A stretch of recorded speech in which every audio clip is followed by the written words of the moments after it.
ತಾಯಿಯಂದಿರು ಸಭೆ ಮಾಡಿದ್ರು ತಾಯಿಯಂದಿರು ಬರ್ತಾ ಇಲ್ಲ, ತಂದೆಯಂದಿರು ಸಭೆ ಮಾಡಿದ್ರು ತಂದೆಯರು ಬರ್ತಾ ಇಲ್ಲ, ಪಾಲಕರ ಪೋಷಕರ ಸಭೆ ಮಾಡಿದ್ರು ಬರೋದಿಲ್ಲ, ಇಲಾಖೆಯವರು ಏನ್ರಿ ಎಷ್ಟು ಸಭೆಗಳನ್ನು ಮಾಡಿದ್ರಿ, ಎಷ್ಟು ಪಾಲಕರ ಪೋಷಕರು ಏನು ವರದಿ ಇದೆ ತೆಗೀರಿ ಸರ್ ನಾವು ಮಾಡಕತ್ತೀವಿ ಸರ್ ಅವ್ರು ಬರೋರು ಏನಂತೆ ಏನ್ ಮಾಡ್ತೀರಿ ನೀವು ಮಾಡಕತ್ತಾರ ಬರೋದಿಲ್ಲ ಅಂದ್ರೆ ಮನೆಗೆ ಹೋಗ್ರಿ.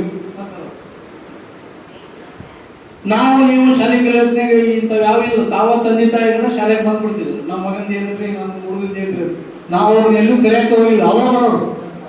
ಈಗ ಮನೆಗೆ ಹೋಗ್ಬೇಕು, ನಿಮ್ಮ ಹುಡುಗ ಬಂದಿಲ್ಲ ಹೀಗೆ ಬಂದಿಲ್ಲ ಕಳಿಸ್ರಿ. ಸಿಸ್ಟಮ್ ಚೇಂಜ್ ಆಗ್ತಾ ಇದೆ ಆಗಲಿ, ಬಟ್ ಸಂಸ್ಕಾರ ಅದು ಏನ್ ಸಿಗ್ಬೇಕು ಮಗುಗೆ ಅದು ಸಿಗ್ಬೇಕು. ಬಟ್ ಈಗ ಬೆಳಗಿಲ್ಲ, ಒಂದು ಮೂರ್ತಿಗೆ ಒಬ್ಬ ಶಿಲ್ಪಿ ಅದನ್ನ ಕೆತ್ತಿ ಮೂರ್ತಿ ಮಾಡಿದಾಗ ಇಲ್ಲಿ ದಪ್ಪ ಆದ್ರೆ ಮತ್ತೆ ಇಲ್ಲೊಂದು ಸ್ವಲ್ಪ ಕೆತ್ತಿ ಸರ್ ಚೇಂಜ್ ಮಾಡಿ ಅದಕ್ಕೆ ನೀಟ್ ಮಾಡ್ಲಿಕ್ಕೆ ಪ್ರಯತ್ನ ಮಾಡ್ತಾನೆ. ಆ ಪೆಟ್ಟು ಆ ಮೂರ್ತಿ ರೂಪಿಸೋದಕ್ಕಾಗಿ ಹೊರತು ಅದನ್ನ ಅನ್ಯ ಭಾವಿಸ್ಬಾರ್ದಲ್ಲ. ಬಟ್ ಅನ್ಯ ಭಾವಿಸ್ತಾರೆ ಏನ್ರಿ ನಮ್ಮ ಹುಡುಗ ಹೊಡೆದ್ರೆ ಅಂತ ಹೊಡಿಬೇಡ ನೀವು. ಮೊನ್ನೊಂದು ಯಾರೋ ಹೇಳ್ತಿದ್ರು, ನಾವು ಶಾಲೆಗೆ ಯಲಬುರ್ಗಿಗೆ ಹೋಗಿದ್ವಿ ಮೊನ್ನೆ, ಒಂದು ಪಾಲಕರು ಕರ್ಕೊಂಡ್ಬಂದಾರ ನಮ್ಮ ಹುಡುಗನ ಅಡ್ಮಿಷನ್ ಮಾಡ್ಕೊಳ್ರಿ ಅವ್ ಒಟ್ಟ ಶಾಲೆಗೆ ಬರೋದು. ಮತ್ತೆ ಯಾಕೆ ಹಂಚಕ್ ಬಂದಿರೋದು, ಅವ್ರು ಪ್ರೈಮರಿ ಶಾಲೆಯವರು ಭಾರಿ ಕಿರಿಕಿರಿ ಮಾಡಕತ್ಬಿಟ್ರ, ಇಟ್ಕೊಂಡ್ರಿ ಮೊದಲಾಗ ಹಾಜರಿ ಹಚ್ಚಿಸಿರಿ, ಅವ್ನು 7ನೇ ಪಾಸ್ ಆಗ್ಯಾನ 8ನೇ ಶಾಲೆಗೆ ಹಚ್ಚಿಸ್ಬೇಕಂತಂದ್ರೆ ಅದಕ್ಕೆ ನೀವು ಹಚ್ಕೊಳ್ರಿ ಅವ ಶಾಲೆಗೆ ಬರೋದು. ಪಾಲಕರು ಹೋದ್ರೆ ಅದೇ ಎದುರಿಗೆ ಹಿಂಗೆ ಸಿಸ್ಟಮ್ ಆದ್ರೆ ಹೆಂಗಂತ ಅವರು ಭಾಗಿದಾರರು ಇದನ್ನು ಸ್ವಲ್ಪ ತಿಳ್ಕೊಂಡು ಕೆಲಸ ಮಾಡಬೇಕಲ್ಲ ಅಂತಕ್ಕಂಥದ್ದು ಒಂದು ವಿಚಾರ. ಮೀನಿಂಗ್ಲೆಸ್, ಏನ್ ಮೀನಿಂಗ್ಲೆಸ್ ಇದೆ, ರಿಲೇಶನ್ಶಿಪ್ಸ್ ಭಾವನೆಗಳಿಗೆ ಏನೂ ಬೆಲೆ ಇಲ್ಲ, ಸುಮ್ಮನೆ ಕಾಟಾಚಾರಕ್ಕೆ ಭಾವನೆ. ಅವಾಗ ಹಿಂದೆ ಹಂಗಿದ್ರು ಒಂದು ಮಾತು ಹೇಳಿವಪ್ಪ ಅಂದ್ರೆ ಅದ್ರ ಪ್ರಕಾರ ನಡೀತಿದ್ರು ಜನ. ಅದು ಪ್ರಾಣ ಹೋಗ್ಲಿ ಅದು ಏನೋ ಹೋಗ್ಲಿ, ಮಾತು ಕೊಟ್ಟಿನಪ್ಪ ಅಂದ್ರೆ ಮುಗಿದು.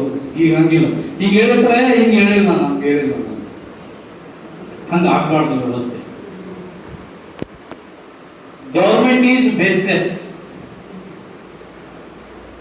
ಈ ಕಡೆ ಸಪೋರ್ಟ್ ಮಾಡಿದ್ರೆ ಮಿನಿಸ್ಟರ್ ಕೊಡ್ತಿದ್ರೆ ಇತ್ಲಾಗ ಹೋಗ್ತಾರ, ಆ ಕಡೆ ಸಪೋರ್ಟ್ ಮಾಡಿದ್ರೆ ಮಿನಿಸ್ಟರ್ ಕೊಡ್ತಿದ್ರೆ ಆ ಕಡೆ ಹೋಗ್ತಾರ, ರಾಜೀನಾಮೆ ಕೊಡ್ತಾರ, ಮತ್ತೆ ಈ ಪಕ್ಷ ಸೇರ್ತಾರ ಆ ಪಕ್ಷ ಸೇರ್ತಾರಿಲ್ಲ. ಮೊರಾಲಿಟಿ ಗೌರ್ಮೆಂಟ್ 21st ಸೆಂಚುರಿ ನಾವು ನೋಡಕತ್ತೀವಿ ಅಂತ ಇಲ್ಲ ಅಂತೀವಿ. ನಾನು ತಪ್ಪು ಮಾತಾಡಕತ್ತೀನ? ಪಕ್ಷ ಬದಲಾವಣೆ ಮಾಡೋದು ಅದಾರ ಇಲ್ಲ. ಮೊರಾಲಿಟಿ ಇನ್ನು ಸರ್ಕಾರಿ ನೌಕರಿದ್ರೆ ಯಾಕೆ ಮಾತಾಡಿದ್ರೆ ತಪ್ಪಾಗುತ್ತೆ ಇಲ್ಲ. ಮಾರಲ್ ಹೇಳಕತ್ತೀನಿ, ಮಾರಲ್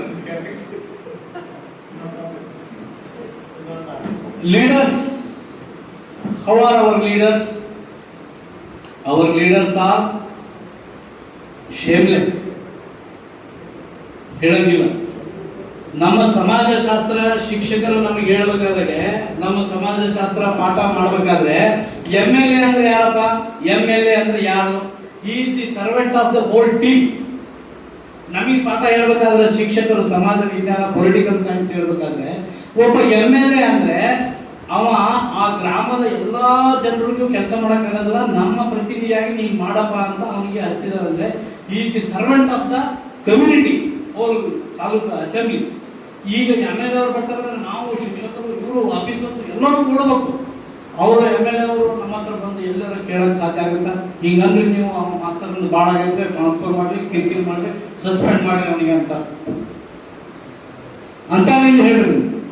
ಮತ್ತೆ ಶಿಕ್ಷಕರ ಹತ್ರ ಅವರೇ ಬರ್ಬೇಕು, ನಿಮ್ ಶಾಲೆ ಹೆಂಗಿದೆ, ಏನ್ ವ್ಯವಸ್ಥೆ ಇದೆ, ಏನೆಲ್ಲ ನಾನು ಮಾಡಬೇಕು ಅಂತ ಕೇಳಬೇಕು. ನಮ್ಮ ಶಿಕ್ಷಕರು ಹಂಗೆ ಕಲ್ಸಿದ್ರು ನಮ್ಗೆ. MLA ಅಂದ್ರೆ ಏನಪ್ಪ, ಯಾರಾದ ಹಿಂಗ್ ಕಲ್ಸಿದ್ರು ನಮ್ಗೆ. ಈಗ ನಾವು ಅದನ್ನ ಹೇಳಕ್ ಹೋಗ್ರಿ ನಮ್ಮನ್ನ ಸಸ್ಪೆಂಡ್ ಮಾಡ್ಬಿಡ್ತಾರೆ. ಅವ್ರು ಭೇಟಿ ಆಗಕ್ಕಾಗಲ್ಲ ನಮ್ಮ ಶಾಸಕರಿಗೆ, ಅವ್ರು ಬರ್ಬೇಕು ನಮ್ಮ ಹತ್ರ, ಬರೋದಿಲ್ಲ. This is the thing we are facing. Attitudes ಹೆಂಗದವಪ್ಪ ನಾವು? ಅಟಿಟ್ಯೂಡ್ಸ್ ಕೇರ್ಲೆಸ್, ಯಾವುದಕ್ಕೂ ಏನೂ ಕೇರ್ ಇಲ್ಲ, ಏನಿಲ್ಲ. ಮೊದ್ಲಾಗ ಹಂಗೆ ಇದ್ದಿದ್ದು ಬಹಳ ಬಹಳ ಅದ್ಭುತ ಇತ್ತು, ಈಗ ಬಹಳ ಫರ್ಕ್ ಆಗಿದೆ. ಬೇಸರ ಆಗಲಿಲ್ಲ, ಸ್ವಲ್ಪ ಹಂಚ್ಕೊಂತೀನಿ ಪ್ಲೀಸ್. ಫೀಲಿಂಗ್ಸ್ ಹೆಂಗದವಪ್ಪ? ಹಾರ್ಟ್ಲೆಸ್, ಹೃದಯದಾಗಿಂದ ಫೀಲಿಂಗ್ಸ್ ಬರ್ತಿದ್ದು ಮೊದ್ಲಾಗ, ಈಗ ಹಂಗಲ್ಲ, ಈಗ ಹಂಗಿಲ್ಲ. ಸುಮ್ಮನೆ ಹೇಳ್ಬೇಕು ಹೇಳು, ಹಿಂದಕ್ಕೆ ಹಂಗಿರ್ಲಿಲ್ಲ. ಹಾರ್ಟ್ಲಿ ಈಗ ಹಾರ್ಟ್ಲಿ ಎಲ್ಲ ವಾಟ್ಸಪ್ನಾಗೆ ಕಳಿಸ್ಬಿಡ್ತೇವೆ. ಹಾರ್ಟ್ಲಿ ಈಗ ಈಗ ತಂತ್ರಜ್ಞಾನ ಬೆಳೆದಿದೆ, ಹೆಚ್ಚಿಗೆ ಆಗಿದೆ, ಮತ್ತೆ ಅದನ್ನು ನಾವು ಅಕ್ಸೆಪ್ಟ್ ಮಾಡಿದೀವಿ ನಾವು. Okay, but it should not be use in other sense ನಲ್ಲಿ ಯೂಸ್ ಮಾಡಬಾರ್ದು. ಅದು ಎಷ್ಟಕ್ಕೆ ಅಷ್ಟಕ್ಕೆ, ಬಟ್ ಹಾಕ್ಲಿ ನಾವು ಅವ್ರ ಜೊತೆಗೇನೆ ಇರಬೇಕು. ಒಂದು ಮಾತು ಮಾಡಿನಿ, ಒಂದು ಹೇಳಿನಿ ಅಂದ್ರೆ ಹಂಗೆ ಇರಬೇಕು ಅಂತ ನನ್ನ ಅಭಿಪ್ರಾಯ. ಎಜುಕೇಶನ್ ಈಸ್ ವ್ಯಾಲ್ಯೂಲೆಸ್ ಅಂತ ಹೇಳ್ತಾ ಇದ್ದಾರೆ. ಯಾಕಂದ್ರೆ ಒಂದು ಮಗು SSLC ಓದಿ ಬಂದ ಮೇಲೆ ಒಂದು ಲೆಟರ್ ಬರೆಯಂದ್ರೆ ಬರೋದಿಲ್ಲ ಅಂತ ಅವನಿಗೆ, ಒಂದು ಪ್ರಬಂಧ ಬರೆಯಪ್ಪ ಅಂದ್ರೆ ಬರೋದಿಲ್ಲ, ಒಂದು ಅರ್ಜಿ ಬರೆಯಂದ್ರೆ ಬರೋದಿಲ್ಲ. ಈಗ ಅವನ ಉಪಜೀವನವನ್ನ ಮಾಡುವಂತಹ ಕಲೆ, ಕುಶಲ ಕಲೆ ಎಲ್ಲ ಕಲಿಬೇಕು. ಅದಕ್ಕೆ ಕೌಶಲ್ಯ ಶಿಕ್ಷಣ ಈಗ ಎಲ್ಲ ನಾವು ಮಾಡ್ತಾ ಇದ್ದೀವಿ. ಕೌಶಲ್ಯ ಆಧಾರಿತ ಶಿಕ್ಷಣ 6ನೇ ತರಗತಿಯಿಂದ 10ನೇ ತರಗತಿಯಿಂದ ಆಗಿ ಬಂದ ಮೇಲೆ ಸೆಲ್ಫ್ ಹೆಲ್ಪ್ ಅವನಿಗೆ ಮಾಡಿಕೊಂಡು ಅವನ ದುಡಿದು ಅವನ ಬದುಕು ಕಟ್ಕೊಳ್ಳಿಕ್ಕೆ ಸಾಧ್ಯ ಇರಬೇಕು ಶಿಕ್ಷಣ. Education is the all round development of the child. ಎಲ್ಲರೂ ಹಿಂದೆ ತತ್ವಜ್ಞಾನಿಗಳು ಈ ಮಾತನ್ನು ಹೇಳಿದರು.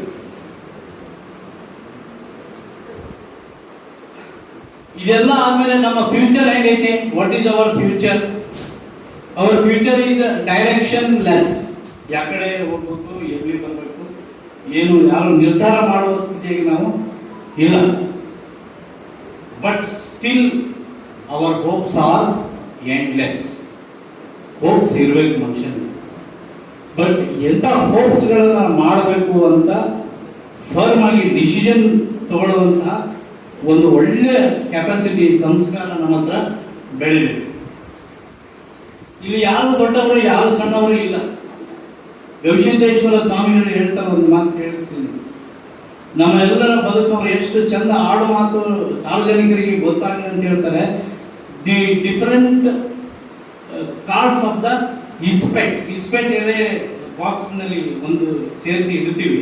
ಹೊರಗೆ ತೆಗೆದಾಗ ಆ ಬಾಕ್ಸ್ ನಲ್ಲಿ ಇರ್ತಕ್ಕಂಥ ಎಲೆಗಳೆಲ್ಲ ಬೇರೆ ಬೇರೆ. ರಾಜ ಇದೆ, ಜಾಕಿ ಇದೆ, ರಾಣಿ ಇದೆ, 1 ಇದೆ, 2 ಇದೆ, 3 ಇದೆ, 7 ಇದೆ, ಜೋಕರ್ ಇದೆ, ಎಲ್ಲ ಇದೆ.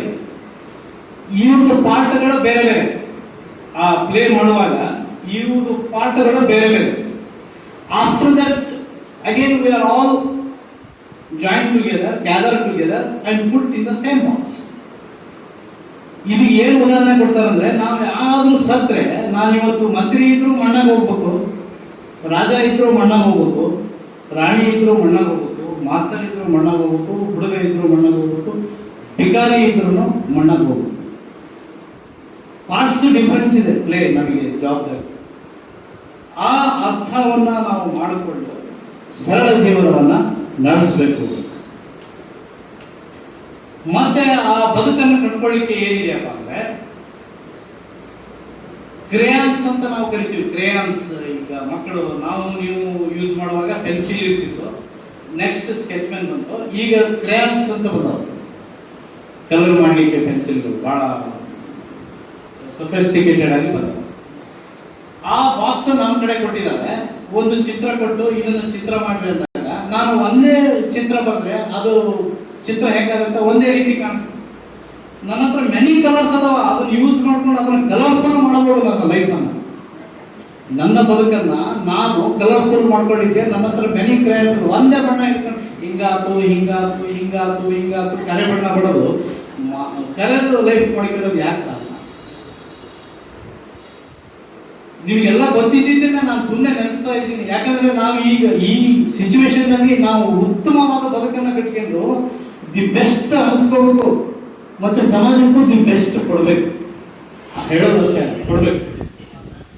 ಸಮಸ್ಯೆಗಳು ಯಾರಿಗಿಲ್ಲ ಹೇಳಿ? ಸಮಸ್ಯೆ ಎಲ್ಲರಿಗಿಲ್ಲ. ನೋಡಿದಾಗ negative thinking, positive thinking, negative attitude, positive attitude, A successful man, A failure, A successful man. ಹೀಗೆ ನಾವು ಒಂಥರ ನೋಡ್ತಾ ಹೋದಾಗ ಬಹಳಷ್ಟು ವಿಚಿತ್ರ ಇದೆ. ಆದ್ರೂ ಅದನ್ನ ನಾವು ವ್ಯತ್ಯಾಸವಂತ ತಿಳ್ಕೊಬಾರ್ದು. 5 ವೇಳೆ ಸಮಯ ಅಂತ ಹಿಂದೆ ಕೇಳ್ತಿದ್ರು ಜನ. ಹೊಟ್ಟೆಗೆ ಹಾಕೇಳ್ರಿ, ಹೊಟ್ಟೆಗೆ ಹಾಕೇಳ್ರಿ. ಏನ್ ಹೊಟ್ಟೆಗೆ ಹಾಕೇಳೋದು? ಇದು ಎಲ್ಲ ಸೇರಿಸಿದ್ರೆ ಊಟ. ಇದು ಬಿಟ್ರೆ ಊಟ ಆಗಲ್ಲ, ಇದು ಬಿಟ್ರೆ ಊಟ ಆಗಲ್ಲ. ಇದೇ ಹೊಟ್ಟೆ ಹಾಕೇಳೋದು. ಇದೆಲ್ಲ ಸೇರಿಸ್ಕೊಂಡು ಇಲ್ಲಿ ನಮ್ಮ ಜೊತೆ ಕೆಲಸ ಮಾಡುವಾಗ ಒಬ್ರು ಒಳ್ಳೆಯವರು, ಒಬ್ರು ಕೆಟ್ಟವರು, ಒಬ್ರು ಸರಿ, ಅವ್ರಿಗೆ ನಾವು ಒಳ್ಳೆಯದನ್ನ ಮಾಡಲಿಕ್ಕೆ ಪ್ರಯತ್ನ ಮಾಡಿ ನಮ್ಮ ಮೇನ್ ಸ್ಟ್ರೀಮಿಗೆ ತರಲಿಕ್ಕೆ ಪ್ರಯತ್ನ ಮಾಡೋದು ಶಿಕ್ಷಣ ಅಂತ ನಮ್ಮ ಅಭಿಪ್ರಾಯದಲ್ಲಿ. ಸೊ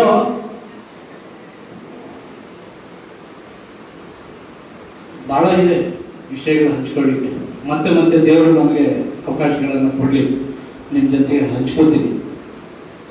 ನನಗೆ ವೃತ್ತಿ ಜೀವನದಲ್ಲಿ ಫಸ್ಟ್ಗೆ ಹೋಗಿದ್ದು ನಾನು ಕಾರಟಗಿ ಇಂದಿರಾನಗರ ಶಾಲೆ 1ರಿಂದ 4ನೇ ತರಗತಿ. ಯಾಕೋ ಉಪಾಧ್ಯಾಯ, ಏಕೋ ಉಪಾಧ್ಯಾಯ, ಮುಖ್ಯ ಉಪಾಧ್ಯಾಯ ನಾನೇ ಒಬ್ಬನೇ. ಏಕೋ ಉಪಾಧ್ಯಾಯ ಯಾರಿಗೆ ಹೇಳಂಗಿಲ್ಲ, ಯಾಕೋ ಉಪಾಧ್ಯಾಯ ಯಾರಿಗೆ ಹೇಳಂಗಿಲ್ಲ. ಹೆಡ್ ಮಾಸ್ಟರ್ ನಾನೇ, ಮುಖ್ಯ ಉಪಾಧ್ಯಾಯ. ಮುಖ ಏನೋ ಮಾಡಕ್ ಬರಲ್ಲ. ಆ ಶಾಲೆಗೆ ಚಾಲು ಮಾಡಿದೆ. 2 ವರ್ಷ ಅಲ್ಲಿ ಕೆಲಸ ಮಾಡಿ 94ಕ್ಕೆ ಸರ್ ಪ್ರಭಾಕರ್ ಸರ್ ಬಹಳ ಚಲೋ ಹೇಳ್ಬಿಟ್ರೆ ಎಲ್ಲ ಎಲ್ಲೆಲ್ಲಿ ಏನೇನು ಕೆಲಸ ಮಾಡಿದ್ವಿ. 90 ಆಮೇಲೆ ರಂಜೋಳ ಶಾಲೆಗೆ ಹೋದೆ, ಅಲ್ಲಿ ಕೆಲಸ ಮಾಡಿದೆ. ಅಲ್ಲಿಂದ ಕನಕಗಿರಿ ಶಾಲೆ, ಅಲ್ಲಿ ಕೆಲಸ ಮಾಡಿದೆ. ಬಟ್ ದ ಥಿಂಗ್ ಈಸ್ ಏನಂದ್ರೆ, ನಮ್ಮ ತಂದೆ ಸೌದತ್ತಿ ಮಾಸ್ಟರ್ ಮಕ್ಕಳು ಅಂತ ನಮ್ಮನ್ನು ಬಹಳ ಪರಿಚಯಿಸ್ತಿದ್ರು ಎಲ್ಲ ಜನ. ನಮ್ಮ ತಂದೆ ಬಹಳ ಫೇಮಸ್. ಕಲಬುರಗಿ ಡಿವಿಷನ್ಗೆ ಕನ್ನಡ ಪಂಡಿತ್ ನಂಬರ್ 1. ಕರ್ನಾಟಕ ಕಥಾ ಮಂಜರಿ ಕುಮಾರವ್ಯಾಸ ಭಾರತ ಪುಸ್ತಕ ಇಷ್ಟು ದಪ್ಪ ಬಾಯಾಗ್ಲೇ ಹೇಳೋರು. ಯಾವ್ದ ಪೇಜ್ ತೆಗೆದು ನೀವು ಕೇಳಿದ್ರು ಹೇಳೋರು. ನಾನು 1989 ಹೊಸಪೇಟೆಗೆ ನೆಹರು ಕಾಲನಿಯಲ್ಲಿ ಕನ್ನಡ ಟೀಚರ್ ಆಗ್ಲಿಕ್ಕೆ ಅಪ್ಲಿಕೇಶನ್ ಬರೆದು ಹೋಗಿದ್ದೆ. ಅಲ್ಲಿ ನನ್ನ ಪಂಪ ಅದು ಬಹಳ ಕೇಳಿದ್ರು ನಾನು ಏನು ಹೇಳಕ್ ಬರಲಿಲ್ಲ. ಆಮೇಲೆ ಪಂಪನ ಒಂದು ಇದು ಜಾಗದ ಭೋಗದ ಗೇಯದ ಇದು ಗೊಟ್ಟಿಯ ನಂಬಿ ನಿಂಪುಗಳಿಗೆ ಅಂತ ಒಂದು ಪದ್ಯ, ಅದನ್ನು ಕೇಳು ಅಂತ ಹೇಳಿದ್ರು. ನನಗೆ ಅದು ಓದಕ್ಕೆ ಬರಲಿಲ್ಲ. ಹಳೆ ಕನ್ನಡದ್ದು ಓದಕ್ಕೆ ಸರಿ. ಮತ್ತೆ ನೀವು ಓದಕ್ಕೆ ಬರೋದು ನೀವು ಮಾಸ್ತರ್ ಹೇಗೆ ಹೇಳ್ತೀನಿ, ಪಾಠ ಹೇಗೆ ಹೇಳ್ತೀನಿ. ಸೆಲೆಕ್ಷನ್ ಮಾಡಲಿಲ್ಲ. ನಾನು ವಾಪಸ್ ಮನೆಗೆ ಬಂದೆ. ನಮ್ಮ ಅಪ್ಪರಿಗೆ ಏನಂತ ಇಂಟರ್ವ್ಯೂ ಏನೇನು ಕೇಳಿದ್ರು, ಹಿಂಗ ರನ್ನ ಪಂಪ ಅದು ಕೇಳಿದ್ರು, ಜಾಗದ ಭೋಗದ ಕೇಳಿದ್ರು. ನನಗೆ ಹೇಳಕ್ಕೆ ಬರಲಿಲ್ಲ. ಕನ್ನಡ ಪಂಡಿತ್ ನಮ್ಮಪ್ಪ, ಕನ್ನಡ ಪಂಡಿತ್ ಮಗ ನೀ ಓದಕ್ಕೆ ಬರೋದಂದ್ರೆ 10 ನಿಮಿಷನಾಗ ಆ ಪದ್ಯ ನನಗೆ ಹೆಂಗ ಹೇಳಬೇಕು ಅಂತ ಹೇಳಿ. ಜಾಗದ ಭೋಗದ ಗೇಯದ ಗೊಟ್ಟಿಯ ಲಂಪಿ ನಿಂಪುಗಳ್ಗಾಗರ ಮಾದ ಮಾನಸರೆ ಮಾನಸರಂತವರಾಗಿ ಪುಟ್ಟರೆ ನಾಗೆಯು ತೀರ್ಥಪುದೆ ತೀರ್ಥೊಡಂ ಮರಿದುಂಬಿಯಾಗಿ ಮೇನ್ ಕೋಗಿಲೆಯಾಗಿ ಪುಟ್ಟುವುದು ನಂದನವನದೊಳ್ ಈ ವನವಾಸಿ ದೇಶದೋಳ್. ಅದು ಏನು ಗಮಕ ಅದದ್ದು ಹೊತ್ತು ಕಟ್ಟೆ ಈ ರೀತಿ ಹೇಳಬೇಕು ಅಂತ 10 ನಿಮಿಷನಾಗ ಹೇಳಿಕೊಟ್ಬಿಟ್ರು. ನನಗೆ ಅದರ ಭಾವಾರ್ಥನೂ ಹೇಳ್ಬಿಟ್ಟು. ಶಿಕ್ಷಕರು ಅಂದ್ರೆ ಹಾಗಿರ್ಬೇಕಂತ ನಂದು ಒಂದು. ನನಗೆ ಹೇಳಲ್ಲ ಅಂದ್ರೆ ನನಗೆ ಹಾರಬಾರ್ದಂತ ಹೇಳಬೇಕು. ನಾವು ಶಾಲೆ ಹುಡುಗರು ಕಲೆ ಹೊಡ್ರಿ ಅವ್ರಿಗೆ ಕಂಪ್ಲೇಂಟ್ ಮಾಡೋದು. ನೀವು ಯಾರು ಕೇಳಿ ಎಷ್ಟು ಸರ್ ಇವರು ಕಲಿಯೋದಿಲ್ಲ. ನಾನು ಚೆನ್ನಾಗಿ ಹೇಳಿದ್ರೆ 100 ಹುಡುಗರಲ್ಲಿ 60 ಹುಡುಗರು ಉತ್ತರ ಕೊಡಲೇಬೇಕು. Is the good teacher. ನಾ ಬರೇ ಕಂಪ್ನಿ ಎಷ್ಟು ಹೇಳ್ತೀನಿ ಸರ್, ವಿದ್ಯಾರ್ಥಿಯಿಂದ ಸಂಗೀತ ಎಷ್ಟು ಹೇಳ್ತೀನಿ. ಪರಿಣಾಮಕಾರಿ ಬೋಧನೆ ಇಲ್ಲ. ಪರಿಣಾಮಕಾರಿ ಬೋಧನೆ ಆಗ್ಬೇಕು. ಮಗುವಿನ ಮೇಲೆ ಮನಸ್ಸಿಗೆ ನಾಟಿ ಅವ್ರಿಗೆ ಕಲಿಬೇಕು. A good teacher is one who inspires. Teachers ಅಲ್ಲ, who inspires a child to learn. He is a good teacher. ನಾನು ಹೇಳೋದು ಕಲಿಯೋದು ಅಂದ್ರೆ ಅಲ್ಲ. He must inspire that he should learn. He must learn.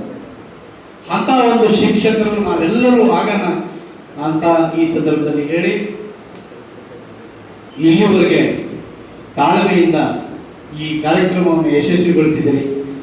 ಇನ್ನೆರಡು ಮಾತು ನಮ್ಮ ತಾಯಿ ಎಲ್ಲರೂ ಹೇಳಿದರು, ನಮ್ಮ ಸ್ನೇಹಿತರು ಹೇಳಿದರು ಎಲ್ಲ. ನಿಮ್ಮ ತಾಯಿಯವರು ಬಂದು ನಿಮಗೆ ಸನ್ಮಾನ ಕಾರ್ಯಕ್ರಮದಲ್ಲಿ ಭಾಗವಹಿಸುವುದು ನಿಜವಾಗ್ಲೂ ನಾವು ಪುಣ್ಯವಂತರೇನೆ ಅಂತ. ನಮ್ಮವಾಗ ಈಗ 5-6 ತಿಂಗಳಿಂದ ನಾನು ಹೇಳ್ತಿದ್ದೆ, ಅಮ್ಮ ಇನ್ನು 5 ತಿಂಗಳ, ಇನ್ನು 4 ತಿಂಗಳ, ಇನ್ನು ಇಷ್ಟು ಜಲ್ದಿ ಬಂದ್ಬಿಡ್ತಾನೆ ನಿಂದು ರಿಟೈರ್ಮೆಂಟ್. ಹಾಗೆ ಅನ್ಸೋದೇ ಇಲ್ಲ ನೀನು ಅನ್ನಕ್ಕೆ ನಮ್ಮ ದಿವಸ. ಇವತ್ತು ಮುಂಜಾನೆ ಈ ರಿಟೈರ್ಮೆಂಟ್ ಇಲ್ಲಿ ಬಿಡೋದು ನಿಂಗೆ ಹಂಗೆ ಅನ್ಸೋದೇ ಇಲ್ಲ ನಮ್ಮ. ಮತ್ತು ಬಹಳ ಮಂದಿ ಈ ಮಾತನ್ನು ಜೋಶಿ ಸರ್ ಸೇರಿಸಿ ನನಗೆ ಎಲ್ಲ ಜನ ಅವರು ನಿವೃತ್ತಿ ಅಂತ ಹಂಗೆ ಅನ್ಸೋದೇ ಇಲ್ಲ ಅಂತ. ನಮ್ಮವನು ಹಂಗೆ 5 ತಿಂಗಳ ಇದ್ದಾಗ ಕೆತ್ತ ಜಲ್ದಿ ಆಗ್ತಾರ ರಿಟೈರ್ಮೆಂಟ್ ಅಂತ.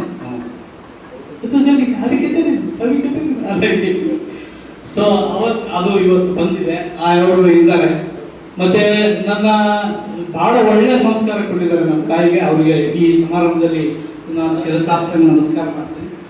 ಜೊತೆಗೆ ನನ್ನ ಕುಟುಂಬದ ಸದಸ್ಯರು, ನನ್ನ ಅಕ್ಕ ತಂಗಿ, ಅಣ್ಣ ತಮ್ಮ ಎಲ್ಲರೂ ನನ್ನ ಪ್ರತಿ ಹೆಜ್ಜೆಯಲ್ಲೂ ನನಗೆ ಸಹಕಾರ ಕೊಟ್ಟಿದ್ದಾರೆ. ಅವ್ರಿಗೆ ವಂದನೆಗಳು. ನನ್ನ ಮಕ್ಕಳು ಹೆಂಡತಿ ಅವರು, ನಾನು ಯಾಕಂದ್ರೆ ಶಾಲೆ ಬರೀ ಅದೇ ಕೆಲಸ, ಮನೆ ಕೆಲಸ ಏನೂ ಮಾಡ್ತಿದ್ದಿಲ್ಲ. ಶಾಲೆ ಕೆಲಸ, ಲ್ಯಾಪ್ಟಾಪು ಮನೆಗೆ ಮುಂಜಾನೆ ಸಂಜೆ ರಾತ್ರಿ 11, 12 ನನಗೆ ಅಂದಿದ್ರು. ಅವ್ರಿಗೆ ಹೇಳ್ತಿದ್ದೆ 60 ವರ್ಷದ ಮಟ್ಟ ಸರ್ಕಾರದ ಮನುಷ್ಯ ನಾನು, ಆಮೇಲೆ ನಿಮ್ಮ ಮನುಷ್ಯ ಹಾಕ್ತೀನಿ, ನಿಮ್ಮ ಕೆಲಸ ಕೇಳ್ತೀನಿ, ನೀವೇನು ಹೇಳ್ತೀರಿ ನಿಮ್ದು ಹಿಂಗೆ ಮಾಡ್ತೀನಿ ಪ್ರಾಮಾಣಿಕವಾಗಿ, ಅಲ್ಲಿವರೆಗೆ ನನಗೆ ಅವಕಾಶ ಮಾಡಿಕೊಡ್ರಿ ಅಂತ ಹೇಳಿದೆ. ಅವರು ನನಗೆ ಅವಕಾಶ ಮಾಡಿಕೊಟ್ಟು ನನಗೆಲ್ಲ ನೀಟಾಗಿ ಬರ್ತಿರೋ ಸರ್ ಎಲ್ಲ ಶಿಸ್ತಿಗೆ ಅವರೆಲ್ಲ ಕಾರಣ. ಇಸ್ತ್ರಿ ಮಾಡಿ, ನೀಟ್ ಮಾಡಿ, ಬಟ್ಟೆ ತೊಳೆದು, ದಿನ ಊಟ ವ್ಯವಸ್ಥೆ, ನೀರು, ಹಣ್ಣು ಹಂಪಲ, ಆರೋಗ್ಯದ ಬಗ್ಗೆನೂ ನನ್ನ ಬಗ್ಗೆ ಕಾಳಜಿ ಮಾಡಿ. ಯಾಕಂದ್ರೆ ಮತ್ತೆ ಅವ್ರಿಗೆ ತೊಡೆದು ಹಾಕ್ತೀನಲ್ಲ, ಕಾಳಜಿ ಮಾಡಲೇಬೇಕು ಅಲ್ಲ. ಅದು ಒಂದು ಕಾರಣ. ಆದರೆ ಇನ್ನೊಂದು ಅವ್ರ ಹತ್ರನೂ ಒಂದು ಹಾರ್ಟ್ಲಿ, ಅದು ಒಂದು ಬಾಂಧವ್ಯ. ನಮ್ಮ ಸಲುವಾಗಿ ಇಷ್ಟು ಮಾಡ್ತಾರೆ ಸೇವೆ, ಇವ್ರಿಗೆ ಒಳ್ಳೆ ಒಂದು ಬರಲಿ ಅಂತಕ್ಕಂಥದ್ದು ಸೇವೆನ ನಾನು ಹೆಂಡತಿ, ಮಕ್ಕಳು ನನಗೆ ಸಪೋರ್ಟ್ ಮಾಡಿದ್ದಾರೆ. ಏನು ಕೆಲಸ ಹೇಳಿದ್ರು ನಾನು ಇತ್ತೀಚೆಗೆ ಸ್ವಲ್ಪ 55, 56 ಆದಮೇಲೆ ಕೆಲಸದ ಒತ್ತಡಕ್ಕೆ ಕೆಲವು ಆಗಿರಲಿಲ್ಲ. ಅವ್ರ ಮಕ್ಕಳಿಗೆ ಹೇಳಿ ಮಾಡಿಸ್ತಿದ್ದೆ, ನೀವು ಬರಲಿ, ಇದು ಮಾಡಲಿ, ಹೋಗಪ್ಪ ನಮ್ದೇ ಕೆಲಸ ಇದೇ, ಇದು ಮಾಡಬೇಕು, ಇದಿದ್ರೆ ಅನ್ನ ರೊಟ್ಟಿ ಊಟ ಇದಿದ್ರೆ ನಿಮ್ಗೆ ಬರ್ತೈತೆ ಬರಲಿ ಅಂತ ಹೇಳಿದಾಗ ಅವರೆಲ್ಲರೂ ನನಗೆ ಸಪೋರ್ಟ್ ಮಾಡಿದ್ದಾರೆ. ರಾತ್ರಿ ಹಗಲು ಗಾಡಿಯೊಳಗೆ ಜೆರಾಕ್ಸ್ ಮಾಡ್ಕೊಂಡು ಬರೋಕ್ಕೆ ಎಲ್ಲ ಹಂತದಲ್ಲಿನೂ. ಮತ್ತೆ ನನ್ನ ಕಲೀಗ್ಸು, ನನ್ನ ಅಧಿಕಾರಿಗಳು, ಬಹಳ ಅತ್ಯುತ್ತಮವಾದಂಥ ಅಧಿಕಾರಿಗಳ ಜೊತೆಗೆ ನಾನು ಕೆಲಸ ಮಾಡಿದ್ದೆ. ನಳಿನ್ ಅತುಲ್ ಸರ್ ಜೊತೆಗೂ ಹತ್ತಿರದಿಂದ ಕೆಲಸ ಮಾಡಿದ್ದೀನಿ. ಆಮೇಲೆ ನಮ್ಮ RK ಸಿಂಗ್ ಸಾಹೇಬ್ರು ಇದ್ರು, ರಿತೇಶ್ ಪ್ರಧಾನ ಕಾರ್ಯದರ್ಶಿಗಳು, ಅವ್ರ ಜೊತೆಗೆ ನಾನು ಹತ್ತಿರದಿಂದ ಕೆಲಸ ಮಾಡಿದ್ದೀನಿ. ಶಾಲಿನಿ ರಜನೀಶ್ ಮೇಡಮ್ ಅವ್ರ ಜೊತೆಗೆ ಹತ್ತಿರದಿಂದ ಕೆಲಸ ಮಾಡಿದ್ದೀವಿ. ನಮ್ಮದು DBEP ಅದು ಚಾಲು ಆದಾಗ ಅವರು ನಮಗೆ ಶಾಲಿನಿ ಮೇಡಮ್ ಅವರು ಅದಕ್ಕೆ ನೇತೃತ್ವ ವಹಿಸಿದ್ರು. ಅವ್ರ ಜೊತೆಗೆ ಹತ್ತಿರದಿಂದ ಕೆಲಸ ಮಾಡಿದ್ವಿ. ನಾಗಲಾಂಬಿಕಾ ಮೇಡಮ್ ಅವ್ರ ಜೊತೆಗೆ ಬಹಳ ಹತ್ತಿರದಿಂದ ಕೆಲಸ ಮಾಡಿದ್ವಿ.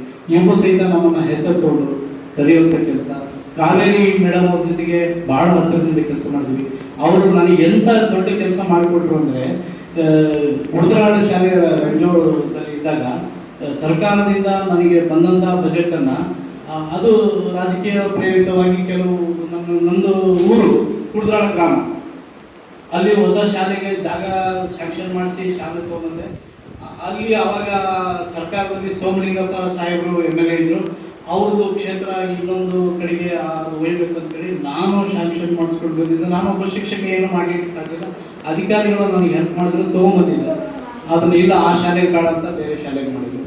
ನಾ ಮತ್ತೆ ಮೇಡಮ್ ಅವ್ರ ಹತ್ರ ಹೋದ್ರೆ, ಅವರು SPD ಮತ್ತೆ ಮೇಡಮ್ ಅವ್ರ ಹೋದ್ರೆ, ಮೇಡಮ್ ಹಿಂಗೆ ಆಗ್ಬಿಟ್ಟಿದೆ, ಹಿಂಗೆ ಮತ್ತೆ ಒಂದು ಹಾಕ್ಬಿಡ್ತೀನಿ ತಾಯಿ ಅಂತ ವಿಶೇಷ. ನೋಡ್ರಿ, ಅಧಿಕಾರಿಗಳು ಮನಸ್ಸು ಮಾಡಿದ್ರೆ ಏನು ಮಾಡೋಕ್ಕಾಗೋದಿಲ್ಲ ಅಂತ ಅನ್ಕೊಂಡಿದ್ರು. ಕೆಲಸ ಮಾಡೋರಿಗೆ ಯಾವಾಗಲೂ ಸಪೋರ್ಟ್ ಮಾಡ್ತಾರೆ, ಮಾಡಿ ಕೊಟ್ಟರು. ಆಮೇಲೆ ಎರಡನೇದು ಇನ್ನೊಂದು ಕೆಲಸ, ರಿತೇಶ್ ಕುಮಾರ್ ಸಿಂಗ್ ಸಾಹೇಬರು ಇಲ್ಲಿ DC ಇದ್ದಾಗ ಅವ್ರ ಜೊತೆ ಕೆಲಸ ಮಾಡಿದ್ವಿ. ಅವರು ಫೈನಾನ್ಸ್ ಡಿಪಾರ್ಟ್ಮೆಂಟ್ ಸೆಕ್ರೆಟರಿ ಆಗಿದ್ರು. ನಮ್ಮ ಶಾಲೆ ಭರತನಾಡ್ ಶಾಲೆಯೊಳಗೆ ಒಬ್ಬರು ಟೀಚರ್, ಇಂಗ್ಲೀಷ್ ಟೀಚರು, ಅವ್ರ ಮಗ PUC ಓದ್ತಿದ್ದ, ಸತ್ತೋಗ್ಬಿಟ್ಟ. ಎಲ್ಲ ಟ್ರೀಟ್ಮೆಂಟ್ ಮಾಡಿಸಿದ್ರು. ಎಷ್ಟು ಟ್ರೀಟ್ಮೆಂಟ್ ಮಾಡಿಸಿದ್ರು ಅಂದರೆ 40 ಲಕ್ಷ ರೂಪಾಯಿ ಖರ್ಚು. ಸಂಘಟನೆಯವರು ಎಲ್ಲ ನಮಗೆ ಸಪೋರ್ಟ್ ಮಾಡ್ತಾರೆ. ಆವಾಗ ಆಪರೇಷನ್ ಮಾಡೋಕ್ಕೆ 5 ಲಕ್ಷ ರೂಪಾಯಿ ಬೇಕಂದ್ರೆ ನಾವು ಇಲ್ಲಿ ಸಂಘದ ವತಿಯಿಂದ ಇಲ್ಲಿ ಟೀಚರ್ಸು ಹಾಕಿ 5 ಲಕ್ಷ ರೂಪಾಯಿ ರಾತ್ರಿನೇ ತೊಗೊಂಡು ಮುಂಜಾನೆ ಹೋಗಿ ದವಾಖಾನೆಗೆ ಜಮಾ ಮಾಡಿ ಎಲ್ಲ ಸೇರಿ ಪ್ರಯತ್ನ ಮಾಡಿದ್ವಿ.